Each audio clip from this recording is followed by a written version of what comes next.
Hey everyone, it's Ari, and today I'm going to do a kind of dive into my bookshelf.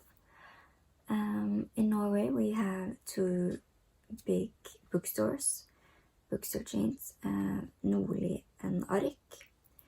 And Nordli has this challenge for every month of the year, like a book bingo board. And the challenge for November is to read a yellow book. So I looked in my bookshelf and I thought, I don't really have a lot of yellow books. But then I started to look some more and it turns out I have quite a lot of yellow books. So I thought, why not make a video about it? So I'm going to split this video up in two parts. The first part, which I'm going to talk about now, is the yellow books I read. And then the next part is going to be the yellow books I haven't read. And I think it's about 8 books in each pile, so it's quite even. So let's just get started, I guess. First book I have is called actually it's really fitting for this video. It's called Yellow Book, or Gul Bok av Shazan Shakar. He is a Norwegian author and he grew up on Stovner, which is a part in Oslo, not exactly the richest part, and it's more immigration there. He wrote Tante Ulrikkes vei, which is a street in Stovner, and that was really successful. I really liked it, so I wanted to read his next book, which is this, and it's kind of a spin-off, but also kind of not, because it's set in the same universe, of course, but we don't follow the same person as in Tante Ulrikkes vei. In this book we follow Mani, who he's just recently graduated as a civic academic, and he's gotten a job in the local state with the budget for the upcoming year, and he is kind of proud of his job, but he also kind of wishes that it was more prestigious and that he earned more, probably worked in private sector, which then he would have earned more. And we also follow him with his girlfriend, who is secret because he still lives with his father and is quite strict in his social society with marriage and relationship and stuff like that. So his girlfriend is secret and he really wants to marry her, but he's also afraid of the reactions and of her family reactions, so they keep it on the low side. He often parks in the Downer Street when they meet, but then he gets his new job, he gets a new apartment where they can meet, and he's just feeling all these expectations from his girlfriend, like you have to have this and this in your apartment, and he didn't understand why, and a lot of things. I didn't enjoy this quite as much as Tante Ulrikkes vei.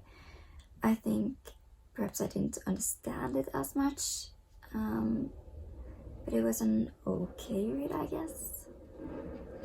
Yeah. And the next is Evig Søndag, or Forever Sunday, also by a Norwegian author called Linnea Myhre. Linnea Myhre got known for her blog.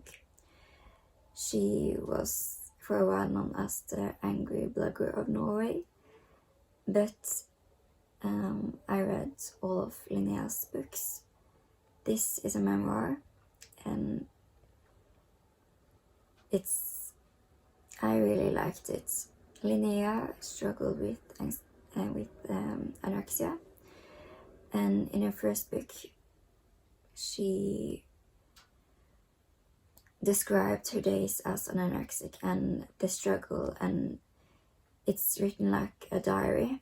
And this, again, we follow Linnea. She has just recently released her first book, and now she kind of feels like she has to deliver. She doesn't feel like she could be this healthy person who just released a book, because then she released a book about eating disorder, because then she doesn't feel like it's real. So it's her struggle with depression and still struggling with anorexia and going to a psychiatric and everything around it. And it's a really strong book, and I guess it's wrong to say I liked it, but I felt really engaged in Linnea's story, and it's a really strong story, and I thought she was really brave for telling this and writing it. So I would really recommend it for any Norwegians out there. And then I have Dystopian, Unwind by Neil Schusterman. I really loved this. This was such a good concept, and I really threw execution, and it was just really, really amazing. I feel like dystopians went out on dates, kind of, after the Hunger Games and Divergent and books like that. But I read this not this summer, but last summer, and it was so good. It's set in a world where you can't take abortion, but to compromise between the people who wanted abortion and the people who didn't want abortion, you can send your kids to fractioning when they're between the age of 13 and 18. So if they behave badly, if you don't like them, if you regret or anything, you can send them to fractions where every single part of them is harvested and every single part of them can be reused. So even your smallest cells can be implanted and transplanted to other people. And we follow a guy, Connor, I believe, Connor, who runs away because his parents want to send him to fraction. And then we meet, I don't recall, Risa, who is being sent to fraction from her children's home. No, not children's, institution for children who don't really have a home. So she runs away from there. And then we meet Lev, who is volunteering, or not volunteering, but he's sacrificed. So he actually wants to be fraction, and all these three people kind of escape together because of a big car chase at the beginning of the book. And we follow them as they try to escape the authorities and just find their way. And it's really good, and it's really high paced and exciting, and it's just a really really cool concept, and I really recommend it. And then we have The Unhoneymooners by Christina Lauren, and this I read this summer. It was also really good. We follow this couple who are not couple, but we follow, I'm so bad at names. We follow Olive, who has always thought herself as the unlucky twin. Her twin sister, Amy, she always gets everything. She's so lucky, she wins at everything, and Olive just feels like a really unlucky person. So when Amy is getting married, she has won this honeymoon to Hawaii. But at her wedding party, everyone gets sick except from Olive and Ethan, which is the best man. And Olive and Ethan can't really stand each other, but Amy convinces Olive to take her honeymoon, but she has to go with Ethan. And they go to Hawaii and they learn that perhaps they don't hate each other and that it was all a big misunderstanding. So it's forced proximity because they have to stay in the same hotel room at Hawaii, and it's one bed trope because it's a honeymoon suite meant for newlyweds, right? So, but the relationship that blossoms between Ethan and Olive is really sweet. Of course, it's love to hate to love, I mean. And then the relationship they is also fake dating because at the hotel Olive meets her new boss, who after some misunderstandings he finds out that she is newlywed, which she isn't, but then she is invited to dinner with his wife and she has to lie to uphold this stay, and then when she starts working she has to kind of continue to lie. So, but it's really good and it's a really cute relationship, and when they get back from Hawaii that's when all the trouble starts. But it was really good and I can see why it's so popular. I would recommend it.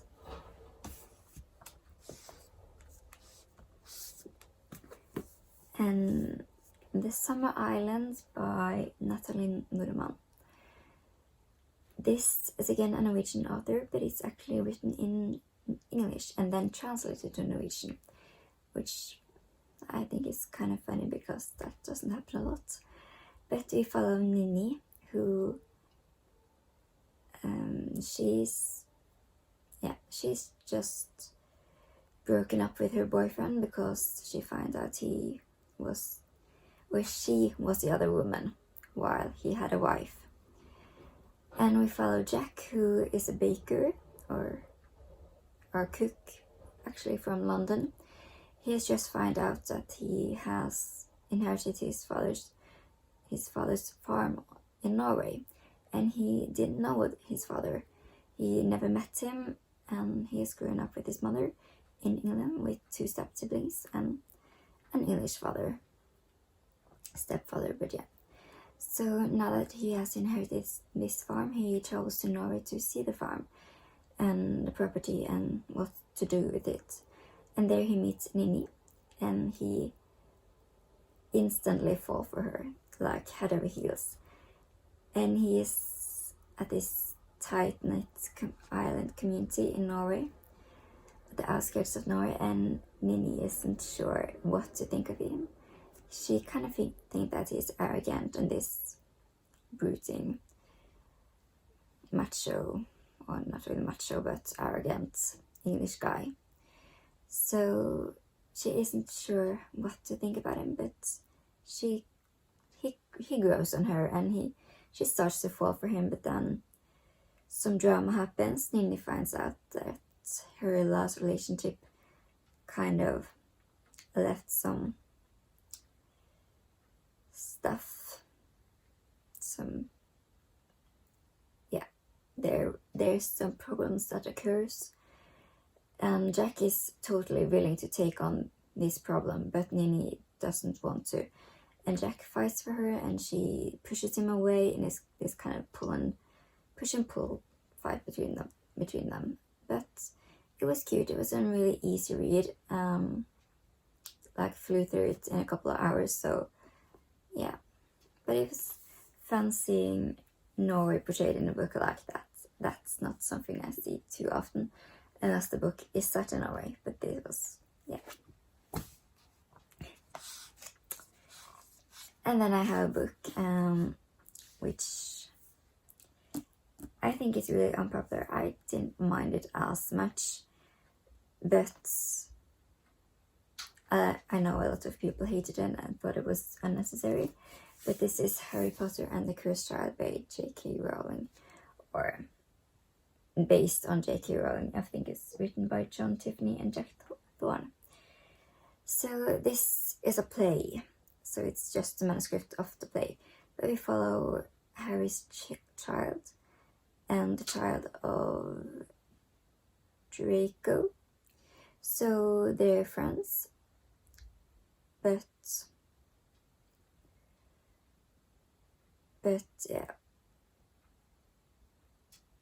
I don't have a lot to say about it. It's been a long time since I read it. I remember enjoying it because of the friendship between Draco and Harry's son, but then I didn't really mind it.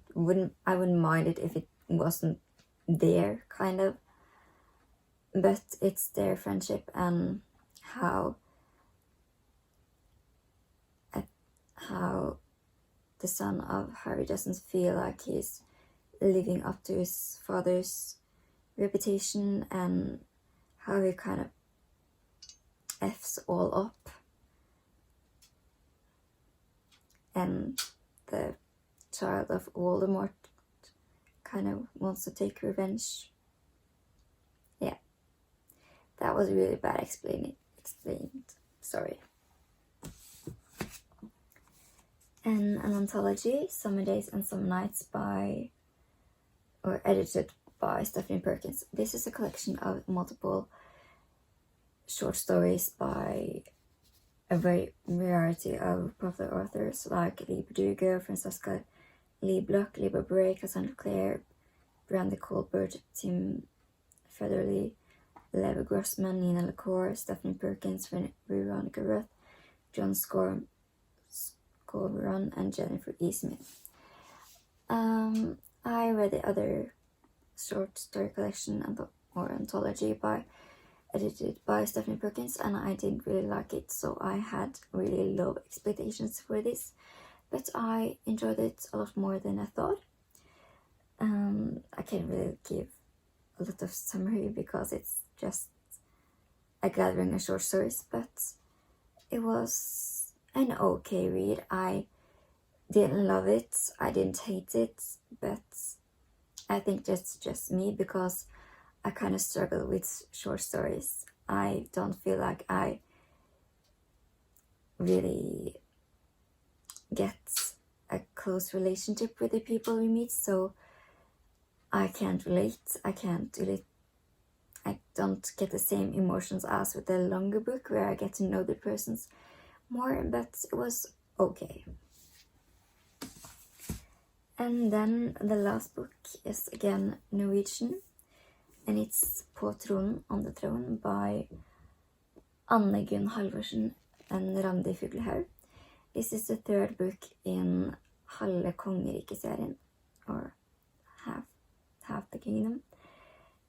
And in this series we follow a fictional royal family in Norway and their friends. So this is the third book where we follow Tess, who is this influencer on social media, Instagram particularly, and YouTube. In this book we see a lot more of her. We see how she struggles with balancing school and her career in her social media career. We meet her and we kind of see a struggle with the royal family, because Margrethe, which is the sister in the friend group, she is the crown princess. She doesn't really like Tess because she thinks that Tess used her and her brother for fame, which Tess doesn't, but we see that struggle there, and we see how Tess really wants to stay on top of the game but doesn't know how to, and she gets in trouble, she falls in love. Yeah, it was good. I didn't enjoy it as much, but I think it's because I really like to follow the royal family, and in this we don't see as much of that and more of the influencer life, which is interesting, yeah, but not the most interesting. The fun thing about this is that one of the characters is modeled after Tix, or I believe it's modeled after Tix, which is this persona in Norwegian music, and he has this, he's known for russesanger, which is not really good songs, but yeah. But then he tried to change his persona, and yeah, I don't know, I just thought it was funny. But it was okay. Not my favorite, but it was okay. So that was all the yellow books I have on my shelves that I've actually read. A lot of Norwegian books, I feel like, but yeah. I feel like most of the yellow books I have is actually contemporary, at least in this pile. I have one fantasy or play, and one dystopian, and one memoir, but then the rest is contemporary. Yeah. That was all the books I had for now. I hope you enjoyed this video. If you want more books or videos like this, please let me know. I thought it was fun to make. So yeah, that was all for now. Bye!